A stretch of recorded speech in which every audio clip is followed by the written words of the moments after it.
Selamat malam Bapak Ibu, Saudara, dan anak-anak yang Tuhan Yesus kasihi. Saya David Arthur Hukom. Saat ini saya melayani sebagai pendeta Ketua Majelis Jemaat di GPB Taman Harapan di Jakarta Timur. Saya mau mengajak Bapak Ibu Saudara dan anak-anak sekalian untuk mempersiapkan Alkitab. Kemudian kita berdoa dan membacanya. Dan sebelumnya mari kita satu di dalam doa. Kita berdoa. Tuhan Allah yang mengasihi kami bersyukur dan berterima kasih untuk kasih dan kebaikan yang Kau berikan dalam kehidupan kami. Kiranya Engkau memberkati penglihatan, pendengaran, dan pikiran kami, supaya kami dapat mengerti kehendak-Mu dan mau melakukannya dengan hati yang penuh dengan ucapan syukur. Bersabdalah kepada kami ya Tuhan, karena kami siap untuk mendengarkannya. Amin.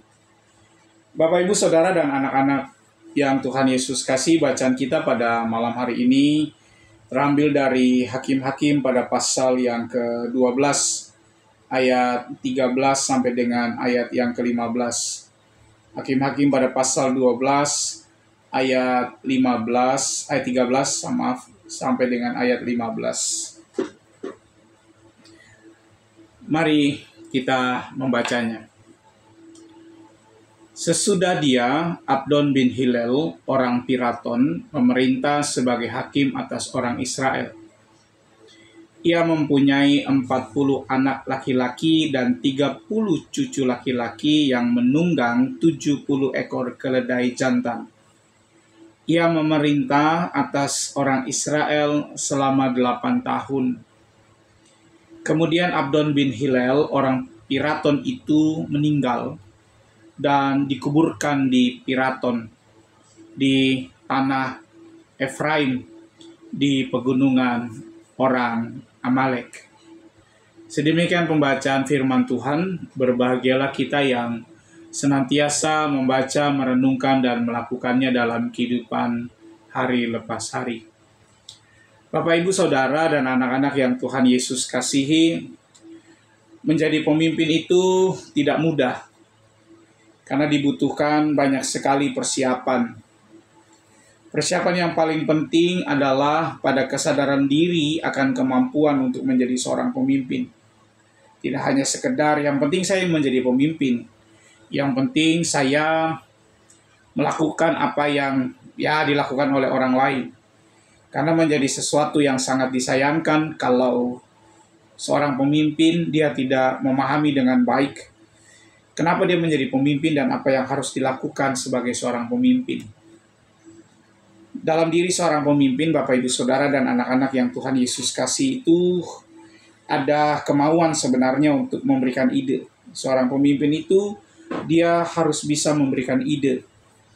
Kemudian ada kemauan juga untuk memimpin dan mengarahkan orang yang dipimpinnya. Karena memang dia yang memimpin, itu berarti dia mau mengarahkan. Kalau dia tidak mau mengarahkan, dia hanya sekedar menjadi pemimpin, maka dia bukanlah seorang pemimpin yang baik. Lalu sebagai seorang pemimpin itu juga ada kemauan untuk memberikan teladan. Sebab menjadi pemimpin berarti juga memberi kemauan untuk meninggalkan teladan baik kepada yang dipimpin. Menjadi pemimpin juga memiliki arti mau berdiri di depan orang-orang yang dipimpinnya sehingga orang dapat berjalan mengikutinya. Berada di depan juga memiliki makna atau berkorban terlebih dahulu dan bertanggung jawab atas tindakan yang dilakukan oleh anak buahnya atau orang yang dipimpinnya. Bapak, Ibu, Saudara, satu ketika dalam sebuah pendakian ke sebuah gunung di Indonesia, beberapa orang laki-laki dalam satu rombongan itu, karena kebetulan laki-laki semua yang pergi. Mereka membawa perlengkapan mandi seperti sabun, odol, sampo, sikat gigi. Perlengkapan tersebut dibawa oleh mereka bukan supaya mereka bisa mandi di atas gunung ketika mereka berjumpa dengan mata air. Semuanya itu dibawa untuk dipergunakan ketika mereka selesai camping setelah berkemah lebih kurang 3 hari 2 malam. Dan ketika mereka turun sampai di base camp, mereka mandi. Tujuannya supaya tubuh mereka lebih segar.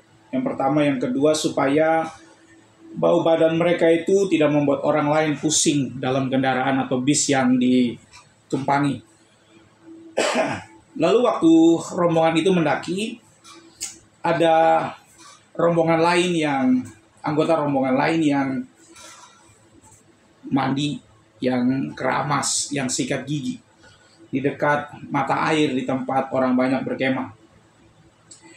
Karena banyak yang sikat gigi dan mandi, kemudian ada seorang petugas, biasanya kami menyebut ranger, yang dia tidak menggunakan pakaian ranger seperti polisi hutan pada umumnya, tapi menggunakan pakaian biasa seperti para pendaki gunung, flanel, kemudian baju flanel, kemudian celana kargo, dan perlengkapan yang lainnya. Pada akhirnya orang berpikir bahwa dia bukan seorang ranger atau petugas atau polisi hutan. Kemudian ketika dia melihat rombongan itu asik sikat gigi dan menggunakan sampo, lalu dia bertanya, siapa yang jadi leadernya gitu ya. Lalu salah seorang di antara mereka menunjuk, oh si A leadernya, ada di mana leadernya? Oh ada di sana. Tolong tunjukin ya leadernya. Tolong kasih tahu. Kemudian ketika bertemu dengan leadernya, polisi atau ranger itu mengatakan supaya dia segera mengemas barang dan ikut ke posko atau ke base camp untuk mempertanggungjawabkan apa yang dilakukan oleh anak buahnya. Bapak, Ibu, Saudara, dan anak-anak yang Tuhan Yesus kasih, seorang pemimpin juga memiliki dua posisi yang harus diperhatikan. Bahwa dia sebagai seorang pemimpin di satu sisi, tapi di sisi lain dia juga adalah seorang pelayan. Dan keduanya harus berjalan bersamaan, saling mengkait satu dengan yang lainnya. Sebab tanpa keduanya, maka seorang pemimpin itu pada akhirnya dia hanya bisa memerintah. Lakukan A, lakukan B, lakukan C, lakukan D, E, dan seterusnya. Dan tidak bermaksud untuk mengecilkan orang lain jika dalam diri kepemimpinan itu tidak ada jiwa kepemimpinan. Dan jiwa kepelayanan yang dimiliki oleh seseorang atau seorang pemimpin itu berjalan beriringan supaya kepemimpinan itu tidak menjadi timpang. Artinya bahwa ketika dia meminta orang untuk melakukan A, maka dia juga harus bisa melakukan A. Dan ketika dia meminta orang lain untuk melakukannya, dia meminta bukan dalam rangka dia sebagai seorang bos, tapi dia meminta orang lain untuk melakukan dalam kebersamaan, persekutuan, pelayanan, dan kesaksian. Bapak, Ibu, Saudara, dan anak-anak yang Tuhan Yesus kasih, bacaan kita itu memperlihatkan tentang seorang Abdon yang dia melanjutkan tugas Ebsan dan Elon sebagai seorang hakim. Setelah Abdon itu tugasnya dilanjutkan oleh Simson. Abdon sebagaimana namanya yang berarti adalah pelayan atau budak. Dan bila dikaitkan dengan tugasnya sebagai seorang hakim, maka Abdon bukanlah seorang pemimpin yang hanya bisa sekedar suruh-suruh, yang bisa memutuskan A, B, C salah, A, B, C benar, atau yang lainnya. Tapi dia juga bisa melakukan hal yang sama dengan orang-orang yang dipimpinnya.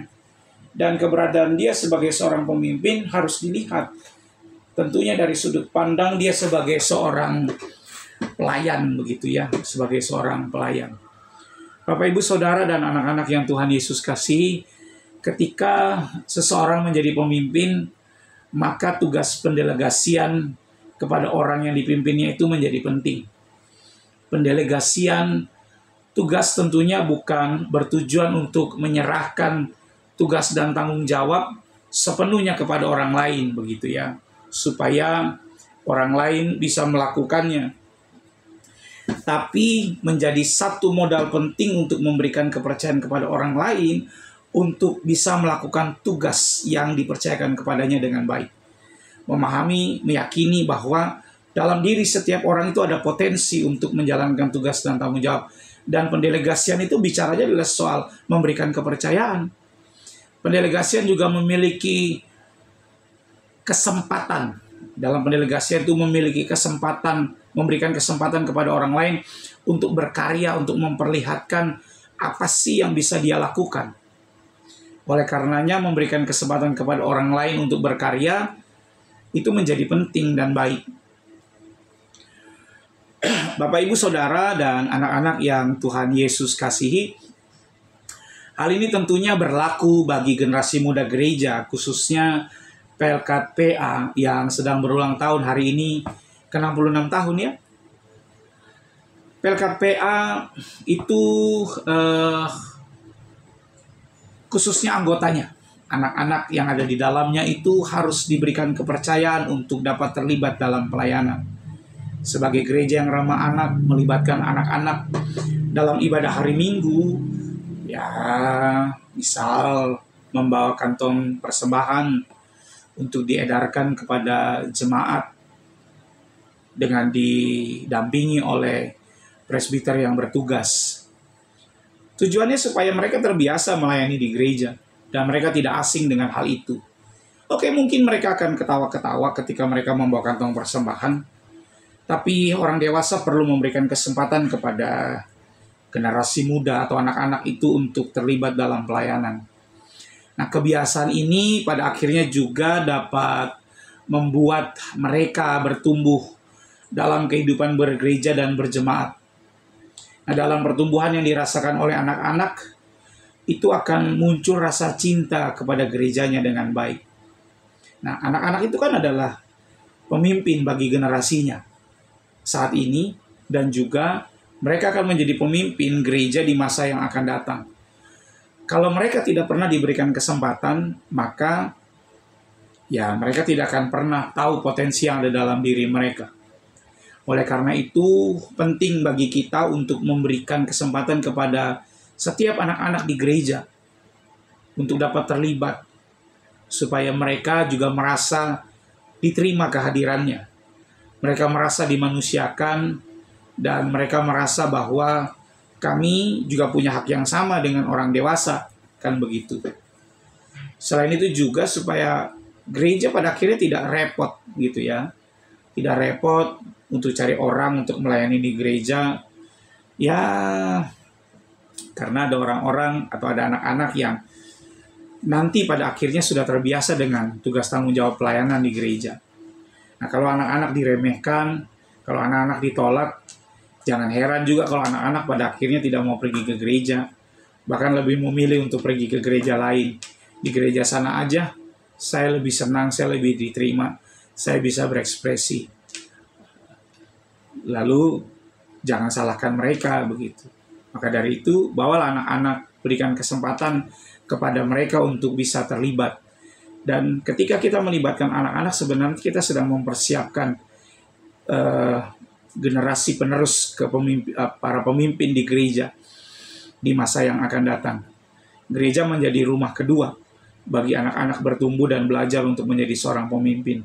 Minimal mereka memimpin dari kelompok-kelompok terkecil sampai pada akhirnya mereka diberikan kepercayaan untuk memimpin kelompok yang jauh lebih besar.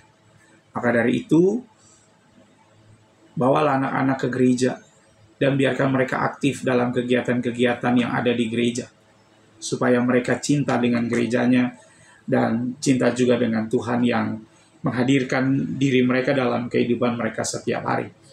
Selamat malam, berkah dalam. Amin. Bapak, Ibu, Saudara, dan anak-anak yang Tuhan Yesus kasihi, mari kita satu di dalam doa, kita berdoa. Bapa di surga, Allah yang mengasihi kami bersyukur dan berterima kasih untuk kasih dan kebaikan yang Tuhan berikan dalam kehidupan kami. Ketika kami boleh menjalani seluruh aktivitas kami di sepanjang hari ini dengan baik. Di sepanjang satu minggu yang sudah Tuhan berkati dan berikan bagi kami. Biarlah Tuhan, ketika kami masuk pada malam hari ini, kami masuk dalam ucapan syukur, kami dapat beristirahat dengan penuh damai sejahtera. Supaya kami boleh bangun esok pagi, dan kami boleh bergegas untuk memenuhi undangan Tuhan hadir dalam ibadah hari Minggu di gereja kami masing-masing. Biarlah kami boleh menjadi pelaku firman Tuhan dalam kehidupan kami hari lepas hari, kami boleh menghadirkan sukacita damai sejahtera dalam kehidupan kami ketika kami berjumpa dengan sesama kami. Dan Tuhan yang menjauhkan segala kuasa-kuasa kegelapan, roh-roh jahat, segala mara bahaya, malapetaka, dan segala sakit penyakit. Dan biarlah kami boleh menjalani kehidupan ini dengan tetap dan sungguh-sungguh mengandalkan Tuhan, termasuk ketika kami hidup dalam penyerahan diri akan pergumulan hidup yang Tuhan izinkan hadir dalam kehidupan kami. Terima kasih Tuhan Yesus untuk semua kasih dan kebaikan yang Kau berikan kepada kami. Inilah doa dan sembahyang kami yang kami alaskan hanya di dalam nama Tuhan kami Yesus Kristus, yang adalah Tuhan dan Juru Selamat kami yang hidup. Amin. Bapak, Ibu, Saudara, dan anak-anak yang Tuhan Yesus kasih, terima kasih Bapak, Ibu, Saudara sudah mau menyaksikan tayangan ini. Dan sampai bertemu kembali di lain kesempatan, selamat beristirahat. Salam dari GPIB Jemaat Taman Harapan di Jakarta Timur. Tuhan Yesus memberkati Bapak, Ibu, Saudara bersama dengan keluarganya masing-masing. Dah.